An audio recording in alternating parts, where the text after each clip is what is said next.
In the home of Chris Wilson. G'day, Chris. G'day, Andy. Chris, your high school, Banyule High, had a lot of talented musicians come out of there.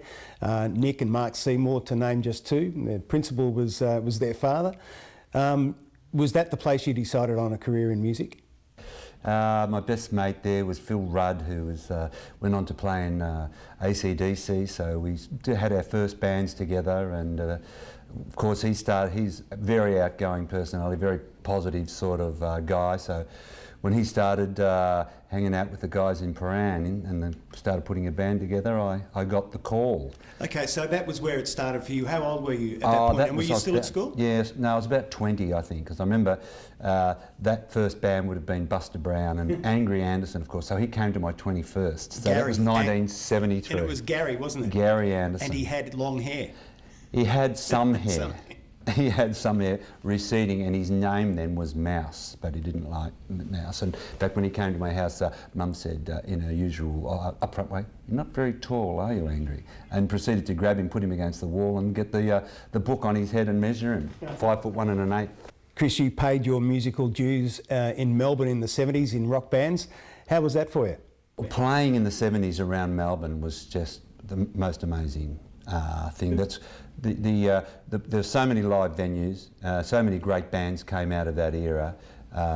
You know, Midnight Oil, AC/DC, all the bands that went on to conquer the world. You know. In those days, what sort of how many gigs a week would you be playing? Oh, you'd probably only be doing 2 a week and a fair bit of travelling, but it was all done for the romance of the romance of rock and roll. So you know, the first couple of years, no pay. You're just on the road and you're living on $10 a week. And when Phil left to join AC/DC, we got a new drummer, Tony Lunt, in from Carson, who'd been playing with Broderick Smith, and he said, "What day's payday, mate?" And we said, "Oh, we don't get paid."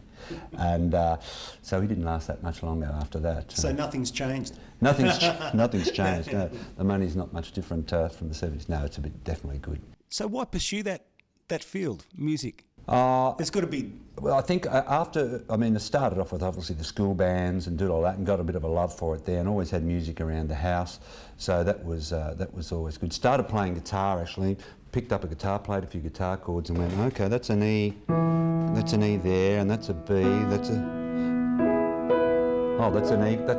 E chord, and that's translated to the piano, and then got on the piano and sort of went, where's those notes? And said that's Spicks and Specks. Sounds just like the record. Yeah. I know, that was it. As soon as I'd done that, I was away. And then you go to party and you go...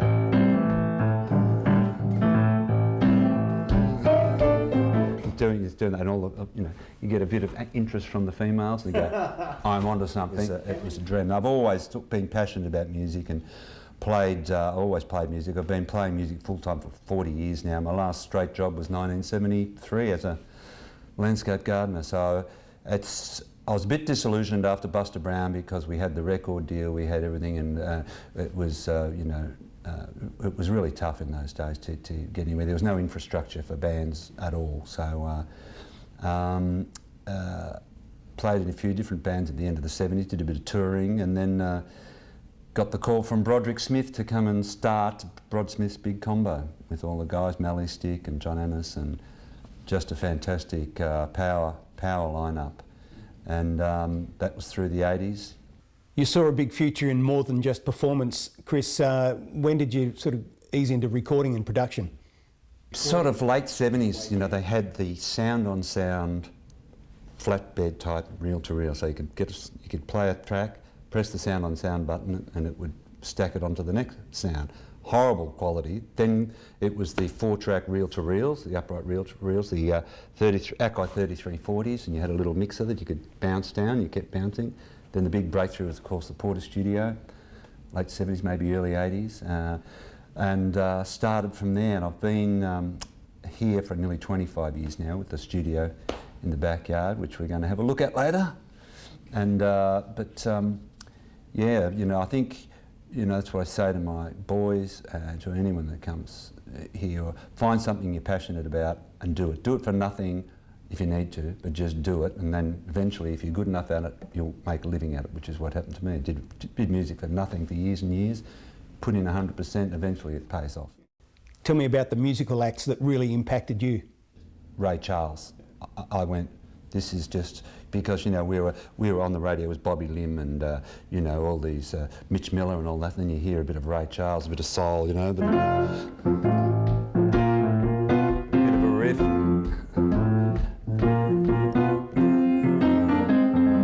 And then you go, and his voice, and you go, that's when I knew I wanted to, soul and funk was the music. But then of course you hear Cream and you hear Led Zeppelin on the radio, and it's after the music that was around, when you hear those things you go, okay, that's rock and roll, that's wild, I want to be part of that, you know, and was. But Russell Morris was great to play with, and I just did a support for him the other night at the casino, and guys like those deserve success, because they've been doing it for so long, you know, putting in 100%, still singing great, as is Mick Peeling, who I'm still working with. We've been working together on and off since 1979, 80, what's that, 34 years. We're still playing, we're still doing two or three gigs a week, and you know, we're loving it, really good. Long black chimneys, shipyard and mill, if the drink don't get you, then the rent man will. The rent man. So the control room at Chris Wilson Recordings. Chris, tell me about the variety of performers and recording projects that you've produced through here over, what, more than 20 years? 25 years, yeah. Started in just a single room over there, and we doubled the size in here, and everything from jazz, blues, you know, a bit of classical, and a band can just walk in, all the backline gears there, and set up and play. And the sound I'm looking for is not over-processed, not over-produced, and trying to get the best performance out of, whether it's a guitarist or a singer, trying to make them feel relaxed and get the best performance out of each person. Chris, what do you bring specifically to the recording projects here? Most of the work is with songwriters, so they come in with some lyrics and perhaps a melody, and then we'll workshop the song, get down a drum, some sort of drum part, and then build it up with acoustic guitar, bass, piano. So in 3 hours they basically walk out with a produced song. So this song here, the guy just brought in the lyrics, and we just added slides, all live drums, play live drums. And this is, we're writing in some music for Mick Peeling's next album. We wrote the lyricist and I wrote the music, he wrote the lyrics, I did the music for Mick's last album, Mick Peeling, so we're writing the next album. Do you co-write a lot of songs? I can write music to anything, I cannot write a shopping list when it comes to lyrics, so I really rely on people bringing something in that's inspiring, and something that scans, something that's got a, you know, that moves you, and something that I can write music to. So I guess a fresh set of ears, sometimes you can help people over a creative hump in the studio? A lot of times people haven't got a bridge, or you know, there's a bit of a clunker as far as a lyric that just stands out, you know, like a bit angular. So I say, well, you know, perhaps we should change that word here and there. And most times people are happy to, because I'm just listening for the first time, so I never heard the lyrics before. So I'm listening as very objectively. I think that's the key thing to be recording, is to be able to listen objectively to your own playing and production as well. You've worked in recording and production, Chris, from the analogue days into the digital world. Where do you see the future of it going? Is it going to be a meld of video and audio production? How do you see it? I mean, I never thought I would be computer. I thought I'd always be tape.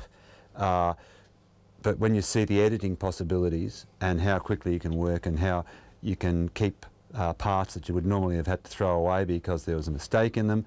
But I basically run, even though it's a computer system, I basically run it as an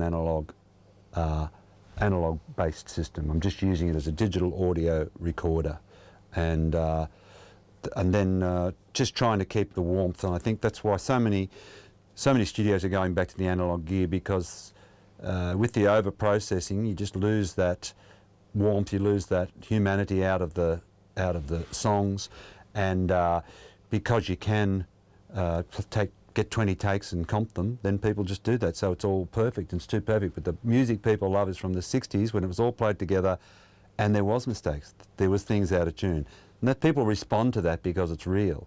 So if you can manage to keep that ingredient in the songs without it sounding too warts and all, then people respond to it, I think. You're a wonderful music producer, Chris. Where does your real passion lie? Is it in performance, in the live performance, or more in the recording?